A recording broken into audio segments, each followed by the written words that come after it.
Pak Suyanto ini namanya. Dari Tangerang. Beliau Dari Jakarta Barat. Oh, dari Jakarta Barat ya. Jakarta Barat. Kondisinya beliau memang ini udah berapa kali terapi ya Pak? Ini udah masuk keempat. Masuk keempat ya. Kondisi beliau permasalahan utamanya sih memang di pinggang ya, dia posisinya miring gitu ya. Tapi reaksi yang timbul itu akan mengakibatkan permasalahan kaki-kaki. Nyeri banget gitu ya. Nah, ini Kang Abe coba lihat permasalahan di bagian sisi kaki-kaki, khususnya untuk di bagian sisi hamstring ya. Teman-teman kalau misalkan permasalahan di bagian sisi belakang ini ada rasa nyeri sakit bokong, jangan dikategorikan itu secara kejepit dulu gitu ya. Kita harus tahu dulu nih, ini permasalahan di bagian sisi paha belakang ini ada 3 otot sebenarnya. Ini ada bagian permasalahan di sini nih. Ini bicep femoris, ini semi tendon, ini semi membran. Dengan cara kita mengusap aja ya, dengan posisi seperti ini, kita bisa melihat apakah kondisinya itu ada permasalahan di bagian mananya. Nah, ini seperti ini nih, ini di bagian bicep femoris. Tuh. Tapi ini nggak terlalu bermasalah di bagian bicep, tapi di bagian semi tendon, nih, namanya sih semi tendinosus ya, cuma Kang Abai presetin. Tuh, di sini. Ini semi tendinosus. Dia spasm, tegang. Nah, jadi jangan mengkategorikan ini secara kejepit dulu teman-teman. Ya, kita harus tahu dulu. Jadi kalau misalkan ada keluhan, jangan hanya sebatas mendengarkan keluhan doang, itu nggak akan kena. Harus ada penelusuran. Nah, di bagian semi tendon ini dia kencang. Ini otot ini, ya. Tetap aja. Bicep femoris, semi tendon, semi membran tetap dikategorikannya ini namanya cedera hamstring. Tuh. Cara menyembuhkannya gimana? Dengan teknik deep tissue, jaringan yang kita ambil cukup dalam. Ya, kita coba telusuri seperti ini. Dia udah bisa merelaksasi. Memang sakit ya, tergantung dari tingkatan permasalahan si pasien sudah seberapa lama dan sudah seberapa parah gitu ya. Tapi dengan teknik seperti ini pun ini udah bagus. Ya.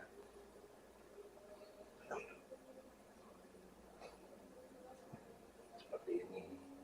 Nah, ini semi membrannya nggak terlalu bermasalah, cuma permasalahan pasien Kang Abai saat ini di bagian ini. Ini semi tendinosus. Tuh. Nah, tak di sini nih dia udah kayak kabel, kenceng banget tuh, ya sampai ke bagian pangkal paha. Gitu. Efek yang timbul, ya pastinya kalau misalnya kita duduk lama itu nggak nyaman banget, nyeri ya. Nyeri itu sampai ke bagian pangkal paha, sampai ke bagian bokong. Gitu. Dan ada beberapa teknik stretching yang memang udah pernah Kang Abai coba berikan di video-video sebelumnya ya, nanti Kang Abai sertakan juga ya. Aduh, jangan dikasih salon pas, nggak akan kena. Oke. Obat-obatan juga dia hanya untuk meringankan, bukan untuk menyembuhkan. Kemudian selain di bagian sisi sini, kita lihat di bagian sisi paha samping. Boleh geser ke kiri Pak? Kita lihat lagi di bagian paha samping. Paha samping ini ada 2 otot, ya. Masuk ke dalam kategorinya quad triceps. Sebenarnya ada 4 ya, ada 4. Cuma 2 lainnya itu, satu di bagian sisi depan, ini namanya rectus femoris, sama satu lagi sisi dalam sebelah sana itu vastus medialis. Nah, 2 otot yang ada di bagian paha samping ini, kalau memang udah terjadi pembengkakan, reaksi yang timbul itu sampai ke bagian sisi sini, sampai sisi di bagian head of fibula nih, ya. Jadi kalau misalnya teman-teman merasakan jalan lama atau diri lama sampai nyeri di bagian sisi sini, sampai ke bagian mata kaki, ya. Nah, ceknya di sini, gitu ya. Cara pengecekannya gimana? Kita sama dengan cara minta bantuan sama orang rumah, diusap. Kalau memang kondisinya ada pembengkakan atau ada yang bergelombang, berarti dia ada masalah. Tuh, ya. Ini bukan pasien bayaran, bukan. Malah saya yang dibayar sama pasien gitu ya. Nih, tuh, posisinya ada gelombang nggak Pak nih? Ada loh dia sakit. Iya kan? Nah, itu dia. Ini permasalahan utama di sini. Jelek gitu ya. Reaksi yang timbul banyak banget kasus tuh pasien itu jalan lama nggak kuat. Berdiri pun nggak bisa tenang. Diri lama juga nggak nyaman banget ya, ngeri banget. Malah ada beberapa kasus sampai nyerang itu ke lutut, linu banget ya. Nah, dengan penekanan yang ya kalau Abi bilang moderat ya, dibilang terlalu kencang juga enggak, terlalu lembut juga enggak, jadinya pas saja gitu ya. Terus kalau memang sudah terjadi pembengkakan seperti ini, hal yang pertama harus dilakukan adalah kompres dengan es batu ya. Mau digosok-gosok boleh atau ditempel dengan es boleh ya. Itu terserah medianya seperti itu.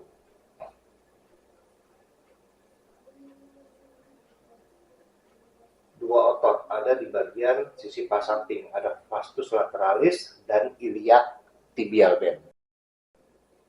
Namanya mungkin agak sulit ya, tapi kalau misalkan dibilang apa namanya kita untuk membongkar jaringan otot otomatis harus disebutin gitu ya. Nggak mungkin kita bilang sebut paha samping doang, nggak mungkin ya, karena ini terdiri dari berbagai macam otot gitu loh ya.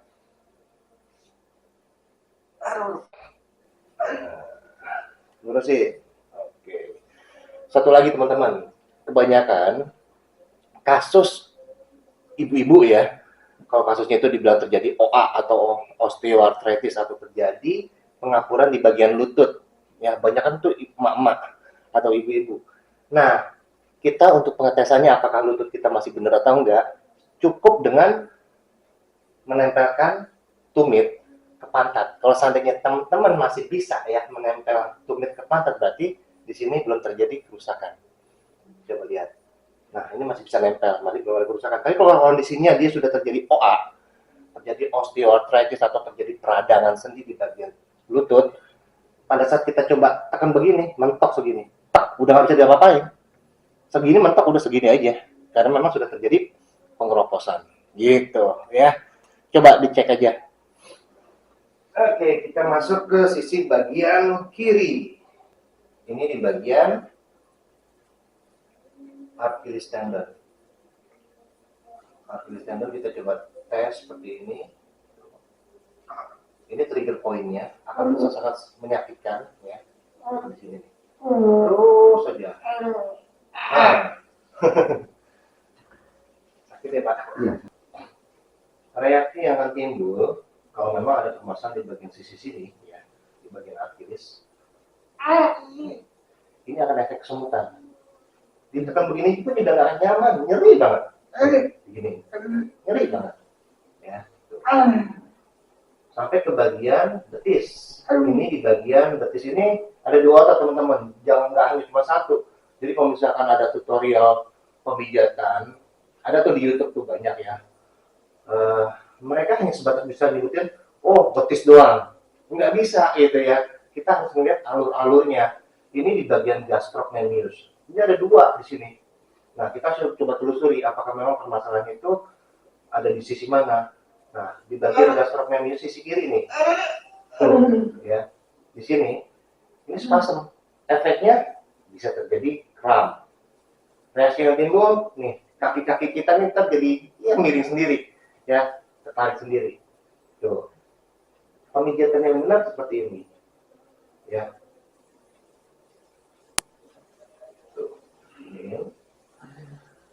Satu arah. Pemijatan seperti apa? Ke atas atau ke bawah? Nggak ada aturan baku. Ya, boleh ke atas silakan. Kalau kondisi ke bawah juga nggak ada masalah. Bisa, ya, karena aliran pembuluh darah kita ada dua. Ya.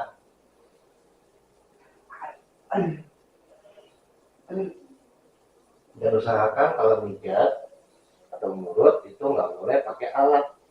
Ya. Karena apa? Karena nih sensorik kita ini bisa melihat kondisi sesuatu di bawah kulit.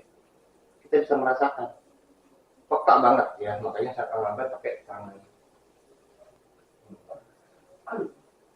Ini kita masuk lagi ke jaringan paha belakang.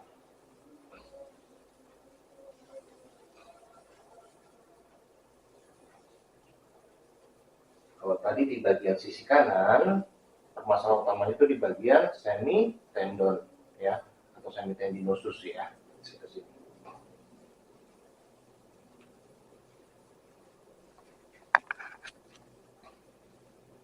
Kita lihat di bagian sisi paha sisi kiri. Semi tendon juga. Tuh, Ini bicep femoris. Nah, tuh ada. Cuk. Nah.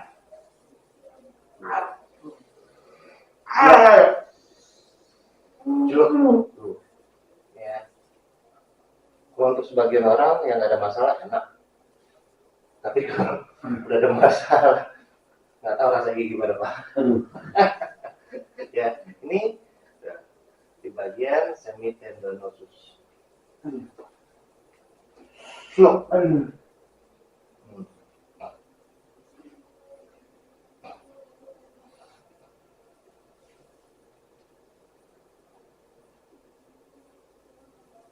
Fungsi pemijatan fungsinya untuk apa sih? Biar kita bisa berinteraksi langsung dengan jaringan yang bermasalah. Kalau misalnya kita menggunakan gerakan-gerakan tertentu, belum tentu dapat, ya kan? Tapi kalau kita langsung dengan pemijatan, dan itu juga tergantung dari yang mijat ya, apakah mereka mengerti atau enggak, ketemu atau enggaknya gitu ya. Tapi kalau memang apa sih ketemu aja. Kalau memang permasalahannya mengarah ke otot ya, saraf ataupun tulang belakang, dia pasti ketemu. Tapi kalau misalnya udah bicara masalah bakteri atau virus itu ya pasti nggak ketemu lah. Beda tempat.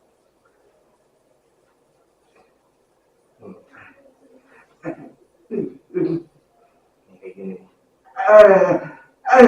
Kamu enggak Pak? Ketemu, mau sakit ketemu sampai teriak begitu kan? Nih, ya.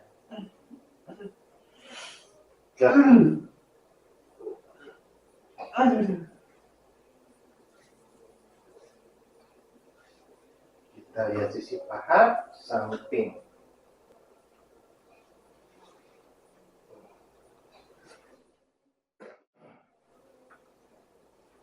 Simpel kok, kalau misalnya kita mau lihat sisi paha samping kayak gini, kita dengan posisi pasien ditekuk sedikit, tekan. Tekannya juga nggak berlebihan. Tuh.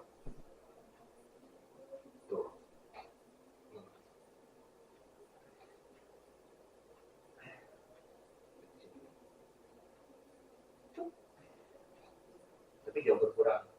Kalau misalkan melihat dari pertemuan pertama sampai pertemuan sekarang keempat ya kayak Iya.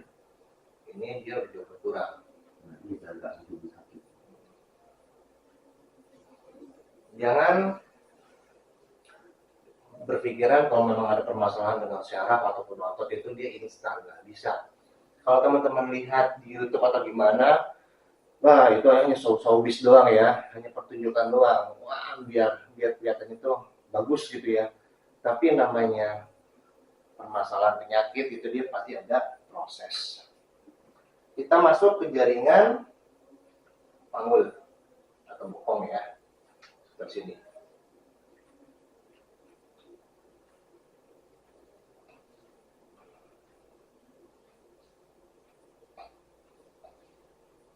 Ini di bagian gluteus, teman-teman.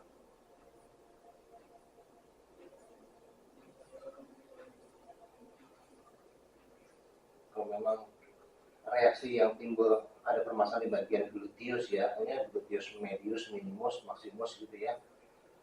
Biasanya kalau kalian punya pekerjaan yang dilakukan tanpa gerak, reaksi yang timbul pada saat bangun itu nyeri banget ya, ada kaku, rasa kaku tapi disertai dengan rasa nyeri. Nah kalian coba periksa di bagian sisi panggul sini ya.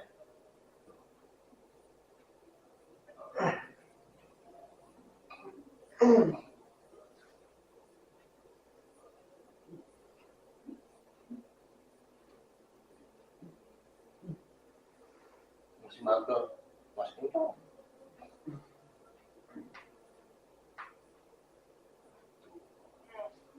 Nah sedangkan yang posisi di sini nggak kelihatan ya. Nanti kalau coba di bagian sisi kanan ya. Ini di bagian oblik, otot-otot perut samping. Nah,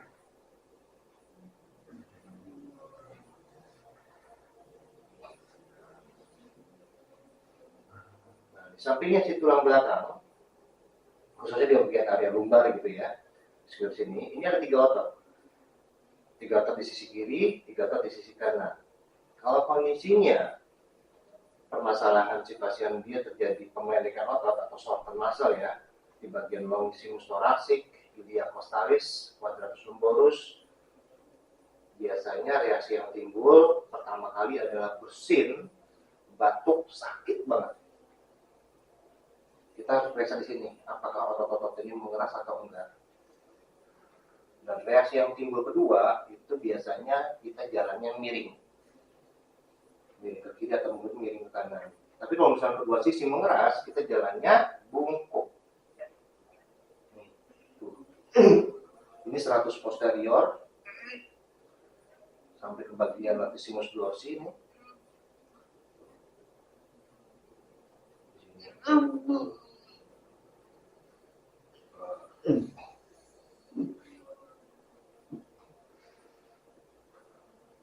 Nggak apa-apa, Bu. Pegangan itu gitu.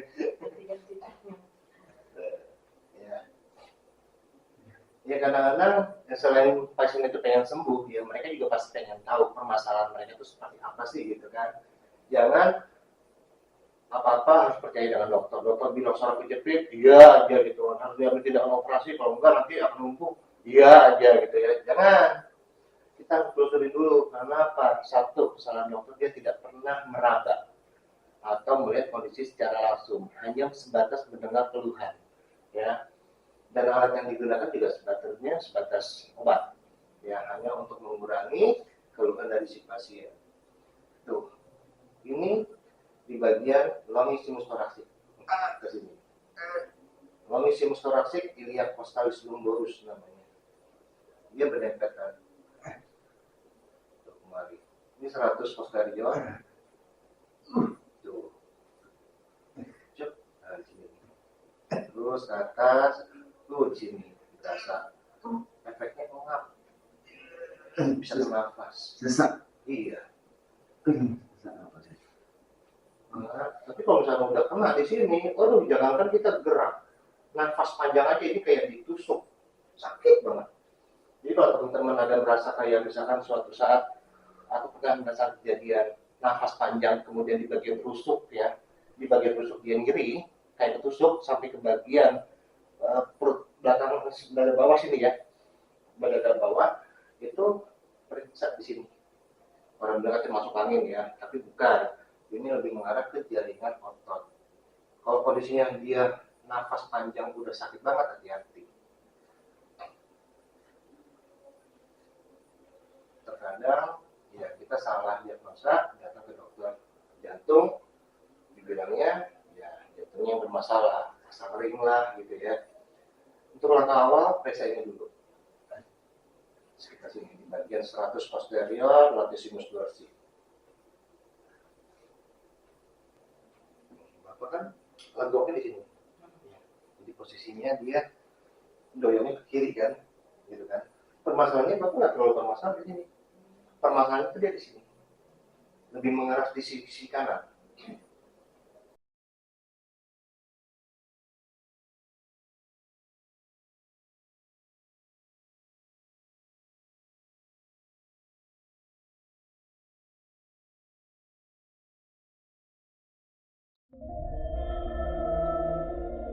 Kau